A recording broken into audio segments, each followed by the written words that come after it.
మీరు ఒక విషయాన్ని బాగా జ్ఞాపకం పెట్టుకోవాలి. భోగము అన్న మాటకు అర్థం ఏమిటో తెలుసా అండి? అనుభవించుట అని అర్థం. ఐశ్వర్యం వేరు, భోగం వేరు. మీరు ఒక్కొక్కరిని చూశారో లేదో, కోట్లకి పడగలెత్తి ఉంటాడు, ఓ డొక్కు సైకిల్ మీద వెళ్ళిపోతుంటాడు. అంటే ఐశ్వర్యము దీని కొరకు అంటే వీడి గత జన్మల పుణ్యము ఐశ్వర్యమై ఉన్నది, ఇది వాడి బిడ్డలకు ఎడుతుంది. గత జన్మల పాపబలం ఎక్కువగా ఉంది, సైకిల్ మీదే వెళ్ళి దరిద్రం అనుభవిస్తుంటాడు.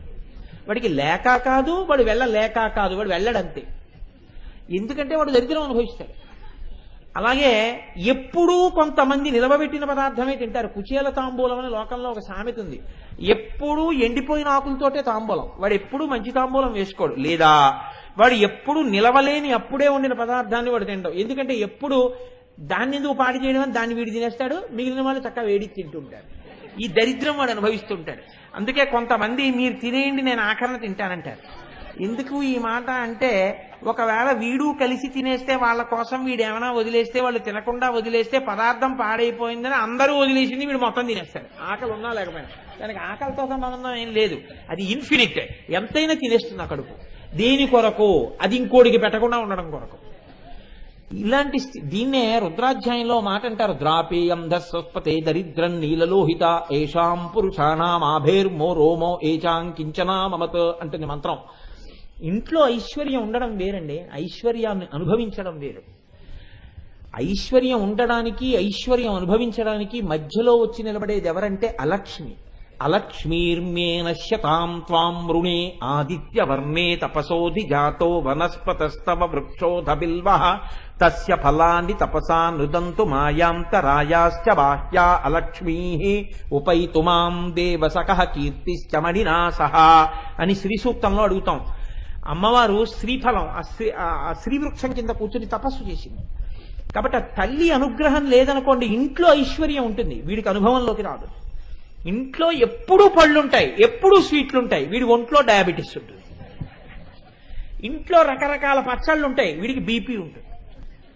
ఇంట్లో మెత్తటి పరుపులు ఉంటాయి, వీడికి నిద్ర పట్టదు. అందుకని వీడు ఎక్కడ ఉంటాడంటే, చీకటి పడిన తర్వాత చీకట్లో ఎప్పుడు గోడల దగ్గర గొంతుల దగ్గర తిరుగుతూ ఉంటాడు. ఆయన ఏమిటంటే ఎప్పుడు చూసినా అలా తిరుగుతూ ఉంటాడు అంటే, ఆయనకి నిద్ర పట్టదండి పాపం, ఏం చేస్తాడు అలా తిరుగుతూ ఉంటాడు రాత్రిళ్ళు. ఎప్పుడో తెల్లవారకట్ట 4ంటికి అందరూ అనుష్ఠానం చేసుకునే వేళ వీడికి నిద్ర పట్టి 9ంటికి లేస్తాడు. వీడి జీవితంలో సంధ్యావందనం ప్రాయశ్చిత్తం లేకుండా చేయలేడు. ఇదే వాడి ప్రారంభం అంతే, 4ంటికే నిద్ర వస్తుంది వాడికి. మీరు కొంతమందిని చూడండి. నాకు ఒక ఆయన తెలిసిన ఆయన ఉండేవాడు, సభలో ఉంటే అదో ఇబ్బంది కూడాను, ఈయన చెప్పినందుకు సభలో చెప్పాడు అనుకుంటారు. 2-3 రోజులు పనులు పెట్టేసుకునేవాడు. పనులు పెట్టేసుకుని రాత్రి పగలు ఆ 2-3 రోజులు పనులన్నీ చేసేసుకుని సెకండ్ సాటర్డే సండే వస్తే శుక్రవారం రాత్రి పడుకుని శనివారం నాడు ఉదయం 10ంటికి లేచేవాడు. నోరు పొక్కిలించి టిఫిన్ తిని మళ్ళీ పడుకునేవాడు.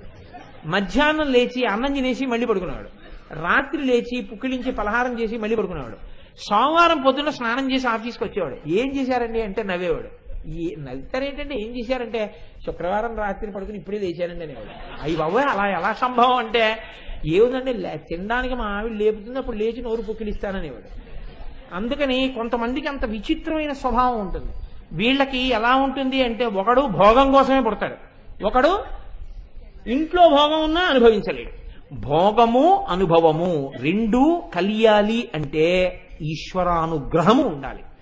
ఇది ఏ భోగము పడితే ఆ భోగం కాదు, వేదం అనుమతించిన భోగం. ఇలా నేను జీవితంలో సుఖంగా గడపాలి అంటే అమ్మా భోగవతిక నీ అనుగ్రహం ఉండాలి.